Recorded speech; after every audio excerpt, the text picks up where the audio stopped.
What's up, y'all? Warbucks. And you are now tuned into The Real Review. And just finished watching the movie In the Gray.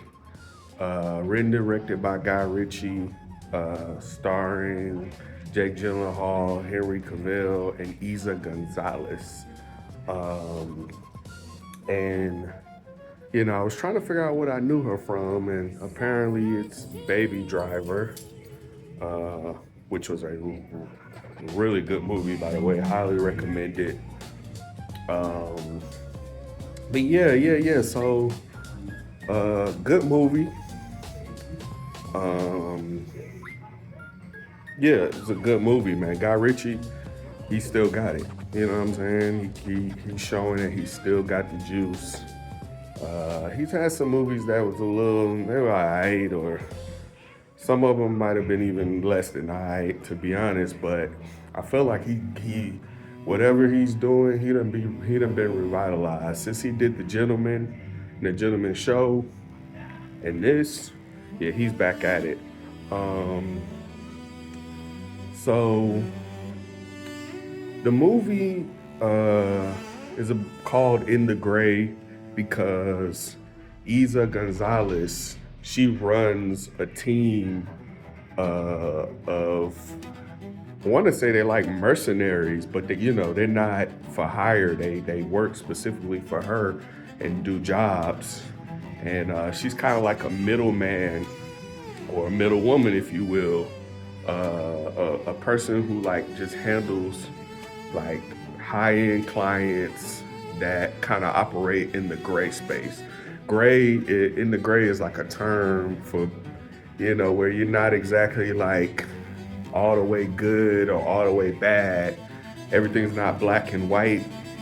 Then you kind of operate in the gray. And right off the back of the movie, they let you know why this movie is called that. And so, the beginning of the movie, she's narrating, and again, another women empowerment thing. And I think I know why, because she's running the whole thing that Henry Cavill and, Jake Gyllenhaal, they work under her. And I get why she runs this outfit. This is a British movie. Guy Ritchie is British. I believe, is Henry Cavill British? I'm pretty sure he's using an accent in this movie. I'm not sure about that, but it would make sense with Guy Ritchie writing and directed. His accent was real, but he could just be, putting on the accent. It might not have been a real British accent, but the name Henry Cavill, I don't know if that's British or not. But anyway, so in England, or in the UK, there's a Queen of England that kind of runs things. And so, that makes sense why they would have a woman kind of running the whole thing. And, she did a good job in this movie. But I felt like Jake Gyllenhaal and Henry Cavill really kind of shine throughout this movie. Because there's certain points in this movie where there's a lot of story going on, and we'll get to that, but let's just get back into the movie. So we got Eiza González. She, the beginning of the movie, a job is happening. Some guys are in a car, and then the driver steps out, or they tell him to get out so they can discuss some business that probably isn't legal, and they don't want him there as a liability. And another worker, he gets out as well to do the same. And once he gets out, they notice something is up, and then the driver turns around, kills the guy outside, and kills all the people in the car. So this job that goes wrong costs this specific lady, and she's a British actress as well, seen her in a bunch of stuff, costs her a lot of money. billion to be exact. And Eiza González shows up offering her services to get the money back in exchange. They go through a little negotiation back and forth. It's a lot of slick talk, and that's one of the strengths of the movie is the dialogue. Um, but it's a lot of slick talk. She ain't nothing to be messed with because she talking crazy. She talking real spicy to them, to her specifically, and doing it with full confidence on display. And so uh, it's a form of entertainment within the first part of the movie because she's confident, she knows her capabilities, and she displays it. And so, anyway, they go through the note. They go through the whole negotiation, and she negotiates 10 million plus, I think, 10% of what she getting back. 10% of 10 billion. Yeah, that's a good negotiation. And so, she goes in, she gets her guys, Jake Gyllenhaal and Henry Cavill, locked and loaded and ready. The characters are like narrating the story as it goes along, and this is a known thing with Guy Ritchie. It's a signature thing that he's always done, where his characters kind of narrate the story as the story plays out. Uh, Clearly, I'm a Guy Ritchie fan, and I am. Snatch, that's my movie. The Gentleman, that's my movie. He's got other ones too that I love as well. Uh, but yeah. So the beginning of the movie, the first thing that Eiza Gonzalez does is she takes Jake Gyllenhaal with her. She has a talk with Henry Cavill and them. Those are like her number two guys right after her. And she has a talk with them about what they plan on doing. She gives them the directions of the plan. Then her and Jake Gyllenhaal go to the office of, I think, the accountant or whatever this guy is, for the Spanish guy that is like the villain of the movie. And she tries to have a civil negotiation with them, and it doesn't go well. He immediately brings in his bodyguard to try to stop him, and Jake Gyllenhaal lets him know, like, yo, this ain't finna go how you think it's gonna go. Entertaining scene. Jake Gyllenhaal doing what he does best, acting and being cunning and entertaining. And it was an entertaining scene. You laugh a little bit, a little ha-ha. It's funny. And so after the proper negotiations go wrong, they start setting up a recon mission where they're like planning. And I was confused about this. I was like, what is all, like, I'm assuming this is gonna happen in the movie. And then later on, it doesn't exactly go like that. This part of the movie, the recon, the mission they set up, it could be kind of boring. But Henry Cavill and Jake Gyllenhaal kind of make it entertaining with the banter and their dialogue. It's got some really good dialogue. That's one of the strengths of this movie is the dialogue, because the beginning can be kind of boring, but the dialogue and the banter can save it. If it's not your type of banter or comedy, you might think the beginning is a little bit boring.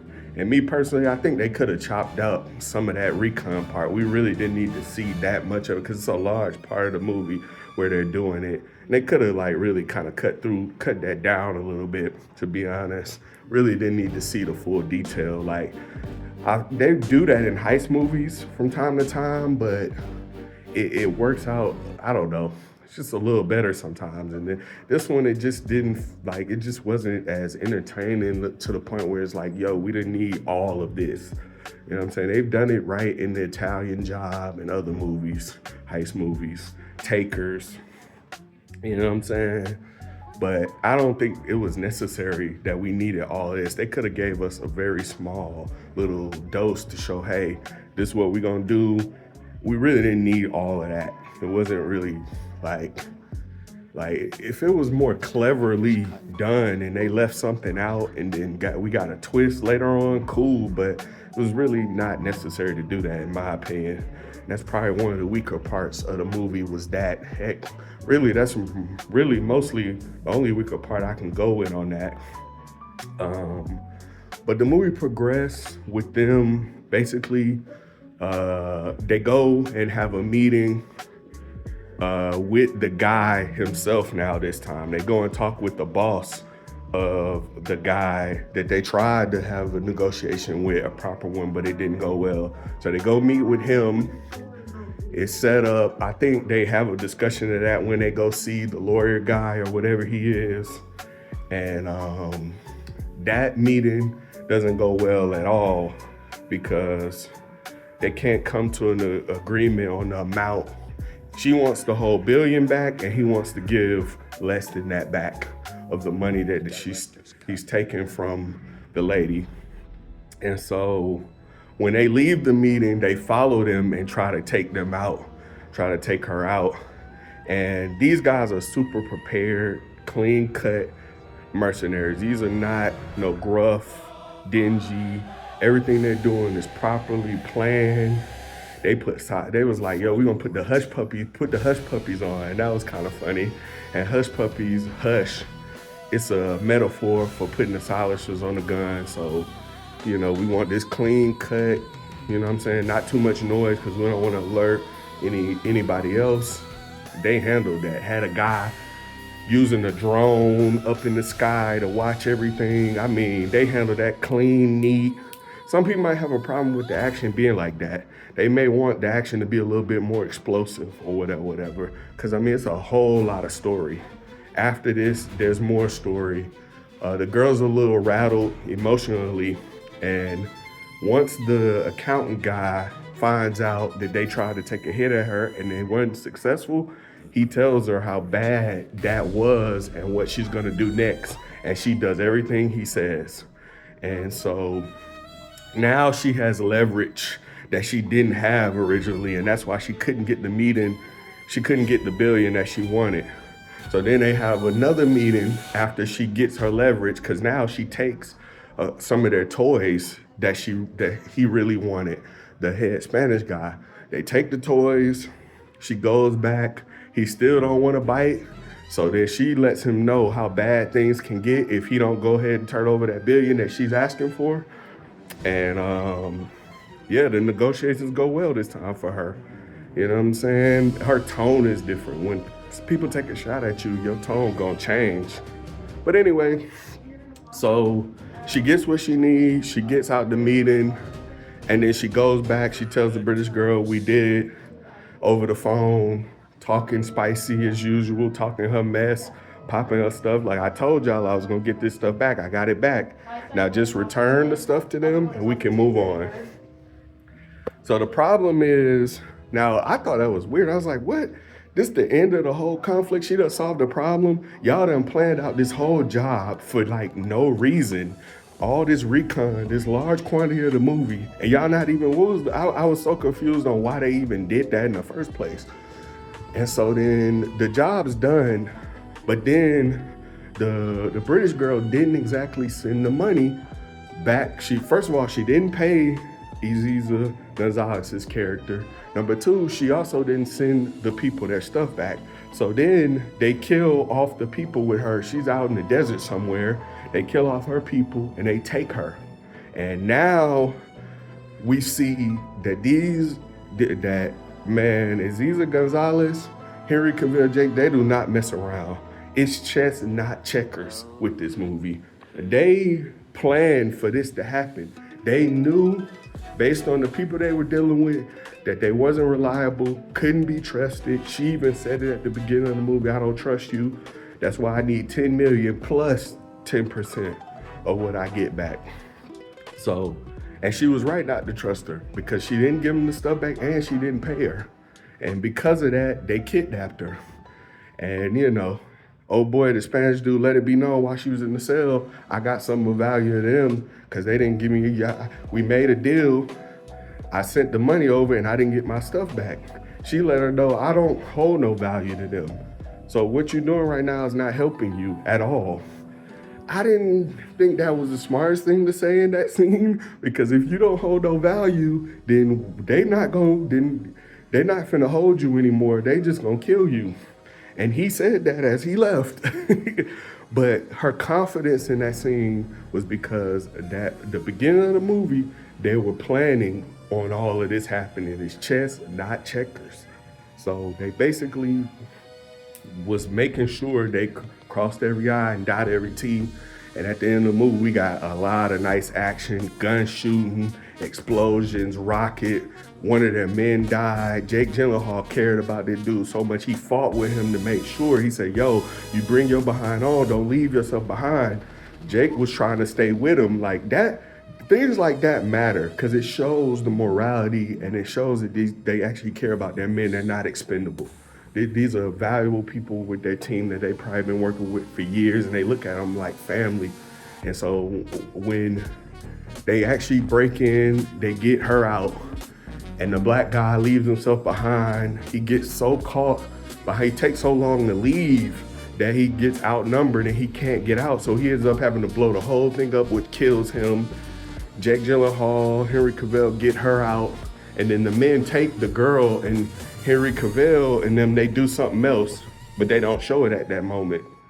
And so they come back, the girl comes back, and then, you know, she goes to talk to the boss of the British lady. They didn't show that part, they just show her go talk to the British lady. And this time she goes and has a talk with her by basically letting her know, you screwed up. And if that red phone rings, and this is a callback because she had the red phone ring call her last time, letting her know she was getting her stuff back, and it rang right after she started talking at the beginning of the meeting, which was a little cool scene. And when she did it again at the end, she said, you better hope that red phone don't ring, meaning she finna get fired. She finna lose her job because of that little screw up, because of what she did. She came over there just to talk that mess and brought some jewelry, nice dress just to do it in. And so, but yeah. So Henry Cavill and them, they got the main big guy at the end. They hit him with some drugs and put him in a container and left him in the container, and the FBI found him. And so good happy ending, the good guys win. They had to lose a guy in the process. That typically does happen. I mean, they were so smooth and calculated in the action and their moves. They didn't lose, but only him. And it's only just because of the decisions he decided to make at the end of the movie instead of getting out there and blowing that thing up. He ended up killing himself. So, but yeah, overall, this is a good movie. This is a good movie. Only downside of the movie is maybe the beginning can be a little bit slow with the whole recon. Like I said, it just wasn't necessarily needed. Henry Cavill and Eiza González and Jake Gyllenhaal, they all did a good job as the three leads of this movie. Man, what's his name still got it. This is a movie you definitely could see in theaters, man. It has a lot of explosions, a lot of big things in it. It's a good movie. In the Grave is a good movie. I think I'm gonna give it a 4 popcorn buckets score out of 5 because I really did enjoy this movie. I thought it was very clever. I loved how clean cut these guys were, how precise these was, how they played chess with everything. I like smart things, so I thought it was just intelligent how they planned that whole thing at the beginning because they knew they were gonna do it, and the job they did at the end was everything they planned at the beginning. I just feel like we didn't need that whole job at the beginning. That's really one of the things that held it kind of back. And the movie just really didn't do nothing. The movie just didn't do anything that was crazy that we hadn't really seen before as far as heist, mercenary type movie jobs. They didn't really do anything spectacular with this movie. It's a good movie, a good watch, but it ain't nothing crazy. You know what I'm saying? So, but yeah, man. It's your boy Warbucks, man. You tuned into The Real Review. So go like, subscribe, watch my videos.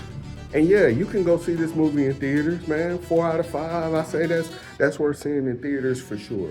So, but I'm about to get on up out of here, man. I'm done today. Seen some movies, gave you guys some good real reviews. More reviews coming soon. I'm gonna tap into my TV shows. Look, man, I'm appreciative to everybody that subscribed, that likes. Get in that comment section and let's have some discussions, man. Let's talk about this. We here to socialize, man. It's called social media for a reason. So don't hesitate to come talk to me, whether you disagree, agree, it don't matter. If you don't like me, if you came to make fun of me, hey, just get in there and say something, man. You know what I'm saying? That's all I'm asking, man. Let's engage.